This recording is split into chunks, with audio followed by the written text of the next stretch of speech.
ఏదో ఆయన ఏదో 4-5 పేర్లు చెప్పాడు. ఎవరెవరి? చెవిరెడ్డి భాస్కర్ రెడ్డి, ఇంకెవరు? బొల్లా బ్రహ్మనాయుడు, లేకపోతే విడదల రజని, లేకపోతే జోగి రమేష్. నేను అడుగుతా ఉన్నా, ఇదే చెవిరెడ్డి భాస్కర్ రెడ్డికి ఒకరోజు నాతో ప్రయాణించిన రోజు నేను చెప్పా. ఆ రోజు నేను అనుకోవడం 151 మంది ఉన్నట్టున్నారు. వాళ్ళకి 151 మందిలో 150 మంది లోన వేయచ్చని చెప్పాను నేను చెవిరెడ్డి భాస్కర్ రెడ్డికి. ఇవాళ కుటుంబాల గురించి మాట్లాడే వ్యక్తులు ఆ రోజు మా అందరి కుటుంబాలు లేవా?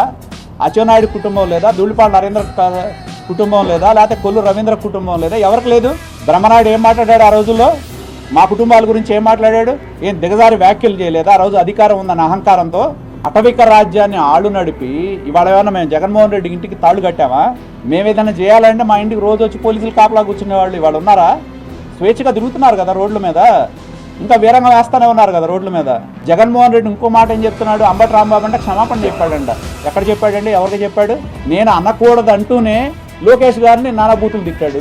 నేను మొన్నే చెప్పా, ఇదేదో ఒక తెలుగుదేశం పార్టీ కార్యకర్తలు కాదు, అంబటి రాంబాబు బూతులు విని విని విని విని ఇక చెవులు మూసుకునే పరిస్థితి వచ్చి భరించలేక జరిగిన అది ప్రజా తిరుగుబాటు, ప్రజాగ్రహం అని చెప్తున్నా. ఈ రోజుకి చెప్తాను నేను. అది నా చెప్పమనండి. అంబటి రాంబాబు బూతులను సమర్థించే వాళ్ళు ఎవరో చెప్పమని చెప్పండి ఈ సమాజంలో.